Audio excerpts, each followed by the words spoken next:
Thank you so much, ISME, the director and the professors for having me over. It was really a privilege. Okay, so I would speak on this topic as an economist. Are we out of the woods?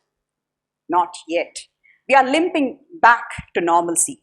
But before that really could happen, there was the Ukraine-Russian war, which, yes, there's a lot of learnings out of it. Ukraine has shown a lot of resilience, the word which I would tap on many, many times as I go over my presentation. Now, can COVID-19 be pushed away as a black swan event? Because in risk literature, we talk about a black swan event. A black swan event is that which occurs once in a lifetime. Can you push that away as a black swan event? The answer is no. Why is it so? Because there are challenges like the climate change threats, which could have as much of a lethal ramification as a COVID-19 scenario. So when we talk about businesses, when they do a scenario analysis, maybe they would have to look at something like a climate change also as one of the scenarios when they do forecasting into the future. Businesses are now staring at what we dub as a new normal, where changes are happening in this world, and this change is characterized by what? Characterized by the 3 Ps. What is the texture of the changes which is happening in the world today?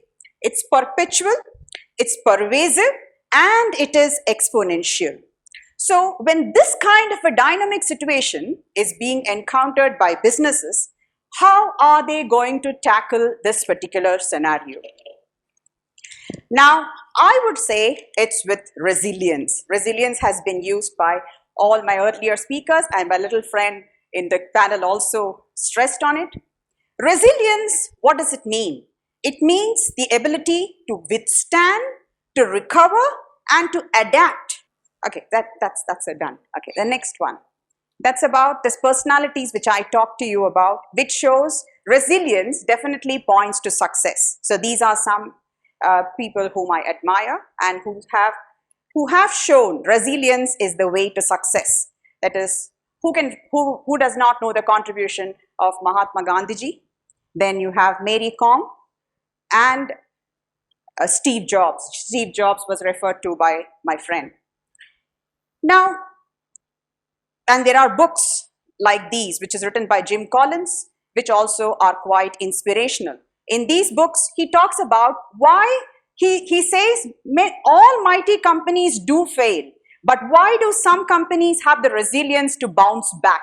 What is it that is unique about their ecosystem or about their organizational culture which makes them come back after suffering a setback? So that's what is covered in the books written by Jim Collins.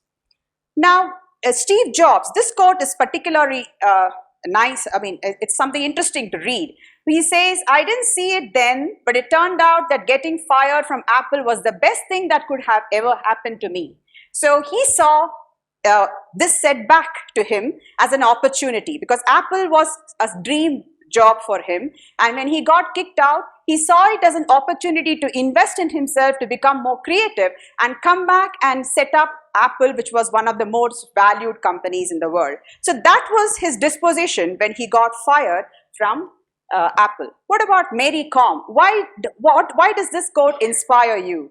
She says, I do not only rely on my technique or strength, but also on my mind. We all know tough games are won on mental strength. Who is able to withstand the stress? That is a team, or that is the person who normally wins games. So she is a boxer, and you know what she has done. She fought all odds to become the first Indian female boxer to earn an Olympic medal. She was from a very poor family, from a family where late girls were not allowed to come up, not have any kind of interest, but she fought all that, and she became one of the first Indian female boxer to earn an Olympic medal, which is definitely an achievement in itself. Okay, now is resilience an acquired trait? Can we acquire resilience? When you say, is it inborn or is it acquired? Now, some people feel you become more and more resilient when you encounter situations, like when you have had lot of battles to suffer as you grow up, you become more and more resilient. You start knowing how to not getting bogged down or not feeling low about what you lost, but keep saying, no, chug on, you will definitely come up. So does it mean that you become resilient simply because you have been exposed to these early on in life? Could be. That could be one of the things. But more often than not, we become resilient when we start feeling the threat which is posed on us is becoming more and more credible. The one country where resilience and the economy is very closely intertwined is, according to me, is Japan. And I'm sure all of you would agree with me as well.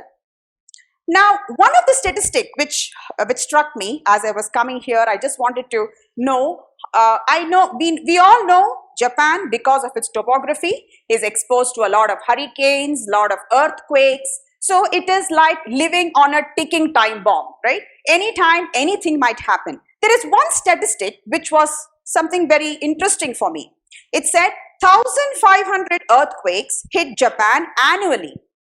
And there are mild tremors almost every day. Just imagine, you're sitting on something which is a ticking time bomb.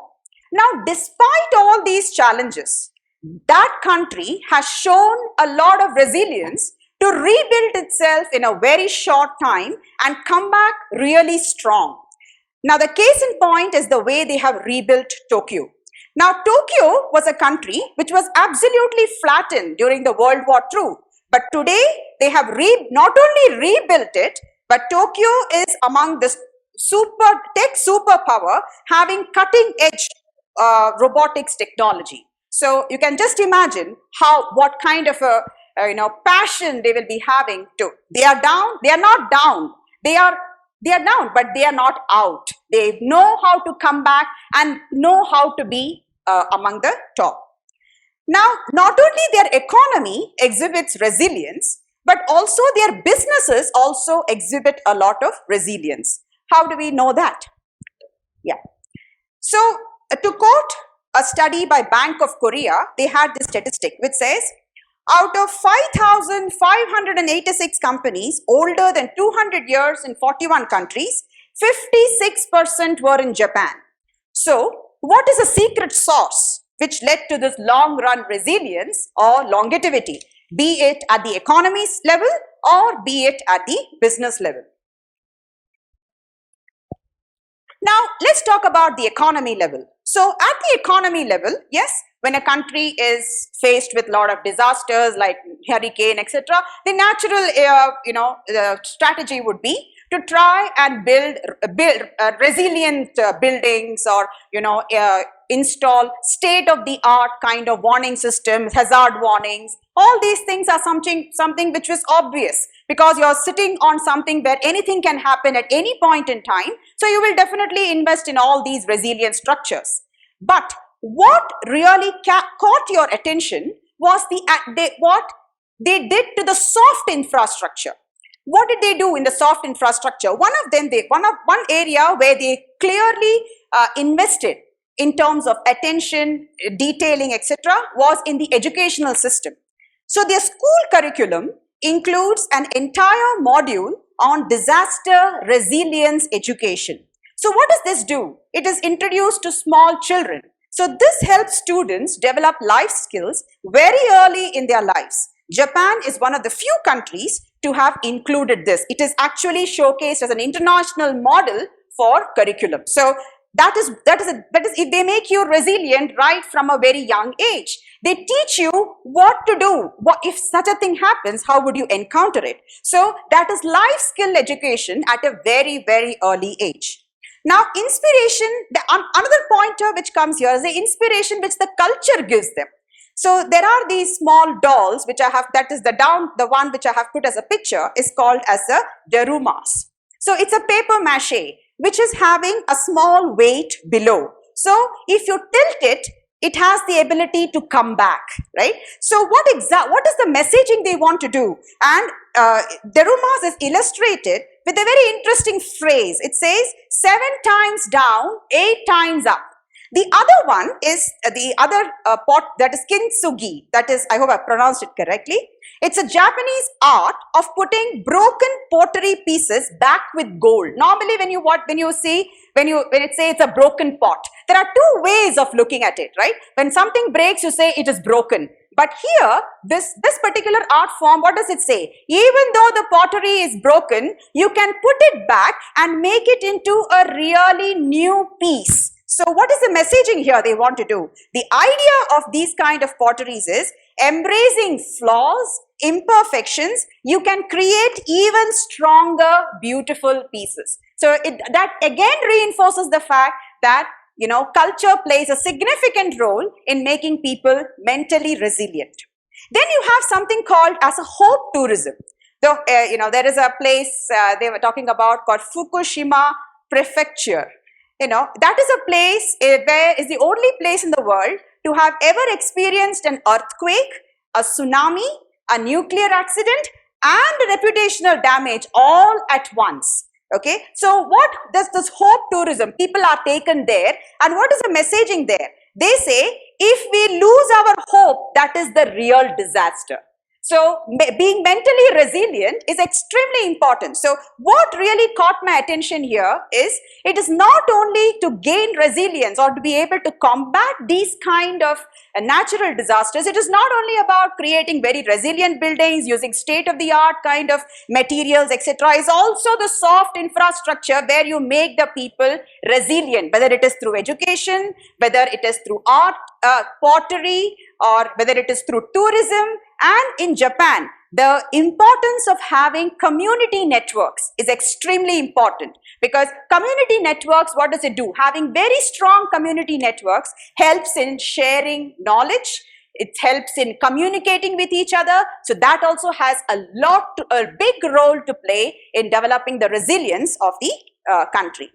Now, what about the businesses? We said at the economy level, they are very resilient. Why are businesses having such a long-standing position in the global arena? It is because they follow what is called as creating social value model, a terminology which was made very popular by Michael Porter. Their model is such that they are very productive within their organization. That is, when we talk about Kaizen, when we talk about Six Sigma, they are all associated with Japan, right? So here, these companies followed a model where they were very good within their organization, following following practices which increases their productivity inside. They were efficient within the company.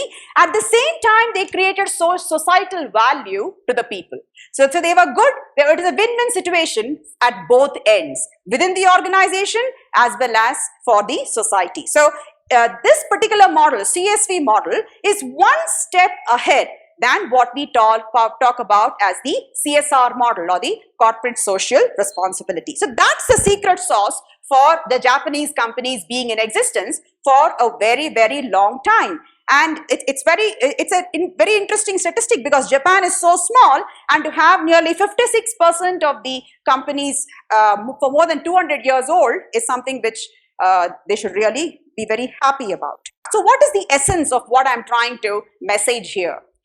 To build resilience, it's not only about having a very good physical infrastructure, but you also need to build mental resilience. To my next, what I want to bring forth to you, that is about how businesses need to face this kind of a post-COVID era. Is it the new normal? The answer is absolutely yes.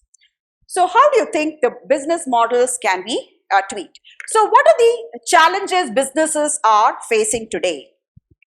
Businesses are facing a problem of dwindling demand, consumer demand. They have a problem in tackling issues of customer expectations, cost escalations due to supply side disruptions. There is a lot of squeeze on the availability of resources, and they also face a huge problem, that is a demotivated workforce, which in fact, ironically, could be the fallout of the technology which they are adopting. So how do you think this problem can be? How does a business tackle these challenges? How do they make changes to their business model to be able to sustain this post-COVID era? If an organization needs to be sustaining itself, it has to build organizational resilience. Otherwise, it will be a big problem for it to sustain itself in business environment. So what are the things they can do to their business model? What are the ingredients they can tweak in their business model to be resilient, to be existing for quite a long period of time? First is leadership. What kind of a leader do you think an organization needs to nurture? A leader who says, he develops a culture when he says it's okay to fail. He doesn't sit and pin the blame on somebody. He's somebody who creates an environment where he says it's fine. He fixes the problem rather than shifts the blame. So that kind of a leader is the one which is needed for a resilient team. Then encourage team members to communicate, to collaborate, to exchange ideas. So when they are able to communicate with each other and act as a cohesive unit, there is a significant amount of trust which is developed in such teams. Respect each other's views. That's also very, very important, because if you don't respect each other's views, there could be team members who might feel left out. These are all things which the leader can do to build a resilient team. The leader can also try to incorporate tools to encourage virtual meetings so that there is a certain amount of connect. Now, when you're working remote, there is a possibility of feeling alienated, and there have been a lot of studies lately which says when you are alienated, your productivity is phenomenally low. So these are the things a leader can do to ensure that people do not feel left out or people do not feel alienated.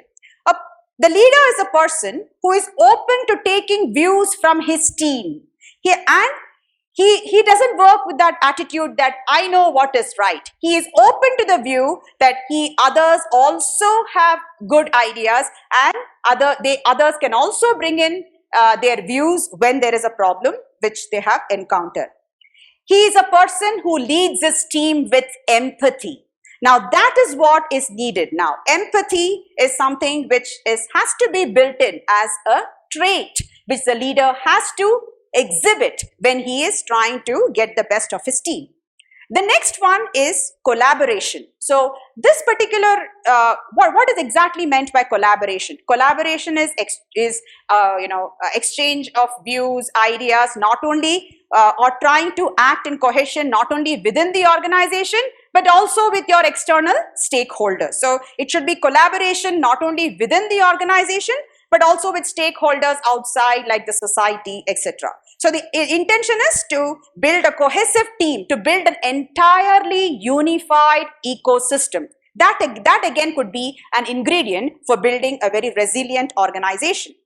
The third one is empower. What does empowering mean? You are giving rights to the team members, maybe to take tactical decisions. So when you feel empowered, you feel a part of an organization. It is not a top-down approach where every time you have to ask somebody for their okays or ask somebody for their opinion. You are empowered. You are given the right to make your tactical decisions. You also have the ability to act.